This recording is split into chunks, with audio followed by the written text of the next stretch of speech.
eu me chamo Cleibson e hoje eu quero falar aqui para vocês um pouco sobre a cruz de Cristo.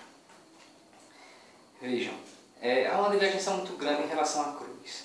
A cruz é uma bênção ou é uma maldição? Que é aqueles que dizem que a cruz é uma maldição.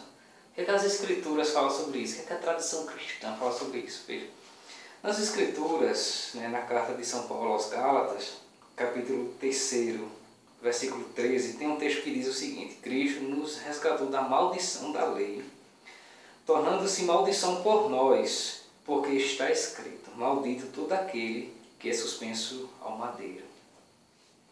É em nome desse texto, e somente desse texto, que há justificativa para dizer que a cruz é uma maldição, porque diz: maldito aquele que for pregado no madeiro. Que de fato era maldito aquele que fosse pregado no madeiro, porque só era pregado na cruz os criminosos. Por isso que é maldição ir para a cruz. É maldição ir para a cruz. E aquele que for pregado na cruz, ele é maldito, porque ele é um criminoso. Ele cometeu crimes terríveis, como o assassínio, a revolta contra o império, coisas desse tipo. Entretanto, esse texto não está dizendo que o madeiro ele é maldito. Está dizendo que aquele que for pregado no madeiro é que é maldito. É diferente o texto. Maldito é aquele que for suspenso no madeiro, e não maldito madeiro. Maldito é aquele que for suspenso. E aí, a partir desse texto, com essa interpretação arbitrária e errônea, por sinal, que dizem que a cruz é maldita. Entretanto, o Novo Testamento, ele fala muito bem da cruz. Se você pensar em Cristo, primeiramente o Senhor disse: quem quiser me seguir, renuncie a si mesmo, tome a sua cruz e me siga. Um outro texto que eu quero citar está na primeira carta de São Paulo aos Coríntios, no capítulo 1, no versículo 18, que é quando Paulo diz: com efeito, a linguagem da cruz é loucura para aqueles que se perdem, mas para aqueles que se salvam, para nós, é poder de Deus. Veja, a linguagem da cruz, para aqueles que vão se perder, de fato ela é uma loucura, mas para os que vão se salvar, é poder de Deus. E no versículo 23 e 24, Paulo diz: nós, porém, anunciamos Cristo crucificado. Veja, Cristo crucificado, ou seja, Cristo na cruz. Cristo na cruz. Que para os judeus é escândalo, e para os gentios é loucura. Entretanto, para aqueles que são chamados, tanto judeus como gregos, é Cristo o poder de Deus e sabedoria de Deus. Certo? Então, o crucificado, o Cristo na cruz, ele é um escândalo para os judeus, insensatez para os gentios. Mas para os que vão se salvar, é poder de Deus, é sabedoria de Deus. Esse é o primeiro texto. Um outro texto que eu também posso citar, entre outros textos, sobretudo das cartas de Paulo, ele está na carta aos Gálatas, no capítulo 6, no versículo 14. Isso aqui é belíssimo, esse texto, muito importante para esse conteúdo. Paulo diz: quanto a mim, não aconteça de gloriar-me senão na cruz de nosso Senhor Jesus Cristo, porque o mundo está crucificado para mim e eu para o mundo. Paulo diz que a minha glória está na cruz, e que não me aconteça de me gloriar a não ser na cruz de nosso Senhor Jesus Cristo. A glória daquele que segue a Cristo está na cruz.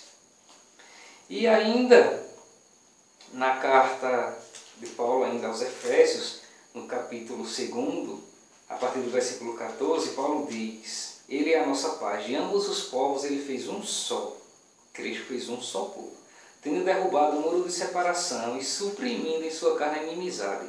A lei dos mandamentos expressa em preceitos, a fim de criar em si mesmo um só homem novo, ou seja, um só corpo, e de reconciliar a ambos os povos com Deus em um só corpo, por meio da cruz, na qual ele matou a inimizade. Foi na cruz que Cristo matou a inimizade e derrubou o muro de separação que separava os povos.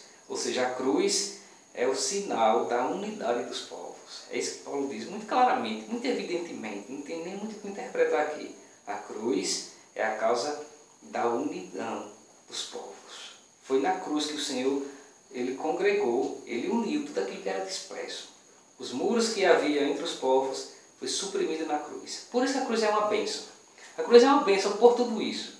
E ela é uma bênção, primeiramente, porque foi nela que o Senhor nos salvou. Cristo só teve um trono, um único trono, uma única vez em que ele foi elevado, foi na cruz.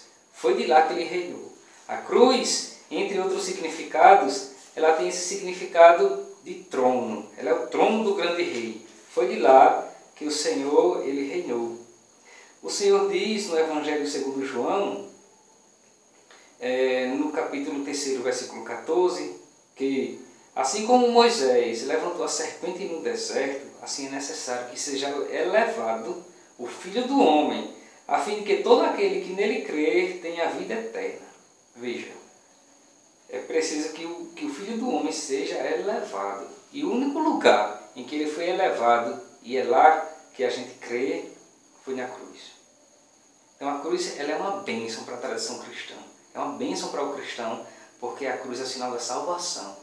Cada vez que você vê um crucifixo, lembre, isso é o sinal que o Senhor me salvou. É um sinal material visível da minha salvação. Então, longe de ser sinal de maldição, isso é uma interpretação indiscriminada, uma interpretação sem pé e sem cabeça, né, extremamente preconceituosa, extremamente acrítica. Não, a cruz é sinal de bênção, como disse Paulo na primeira carta aos Coríntios, para aqueles que vão se perder é insensatez de fato, mas para aqueles que vão se salvar é poder de Deus e sabedoria de Deus. Um abraço.